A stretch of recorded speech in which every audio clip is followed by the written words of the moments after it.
দাবিগুলি সম্পর্কে তো না হয় জানলে, কিন্তু এই আন্দোলনের গতি প্রকৃতি ঠিক কেমন ছিল এবার জানবো সেই বিষয়ে। ডক্টর সুমিত সরকার খিলাফত আন্দোলনের দুটি ধারার উল্লেখ করেছেন, একটি নরমপন্থী এবং অপরটি চরমপন্থী।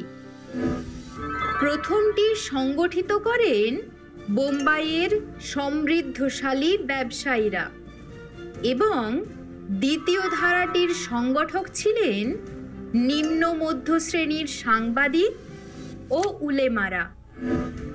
1919 খ্রিস্টাব্দে ভারতীয় ব্যবসায়ীদের উদ্যোগে বোম্বাই শহরে গঠিত হয় মজলিস-ই-খিলাফত।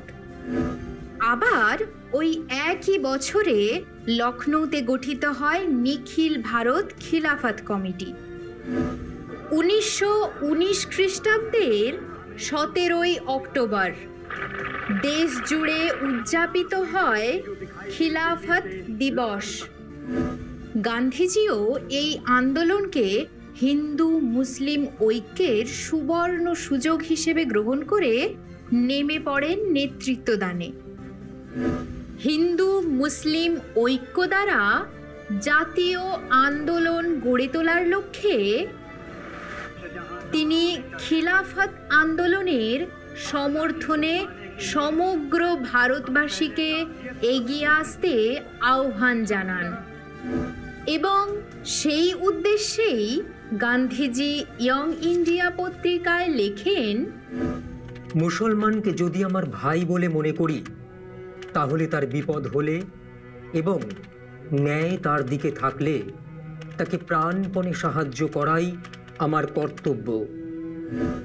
গান্ধীজির আন্তরিকতায় অভিভূত হয়ে খিলাফত কমিটি 1919 খ্রিস্টাব্দের 24শে নভেম্বর দিল্লিতে আহুত সর্বভারতীয় খিলাফত সম্মেলনে গান্ধীজিকে সভাপতির মর্যাদায় ভূষিত করে।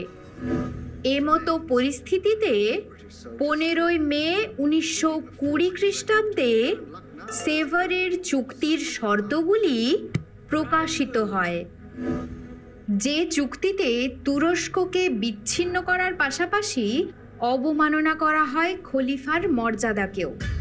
অতএব খলিফার প্রতি এই রূপ অমর্যাদায় ক্ষুব্ধ হয়ে ওঠেন ভারতীয় মুসলমানরা। প্রতিবাদ আন্দোলনের রাশ চলে যায় চরমপন্থীদের হাতে। আবার ওই একই সময়ে প্রকাশিত হান্টার কমিশনের রিপোর্টে জালিয়ানওয়ালাবাগ হত্যাকাণ্ডে মাইকেল ও ডায়ারের ভূমিকাকে সমর্থন করা হলে সর্বস্তরের ভারতীয়রাই এবার গর্জে ওঠেন।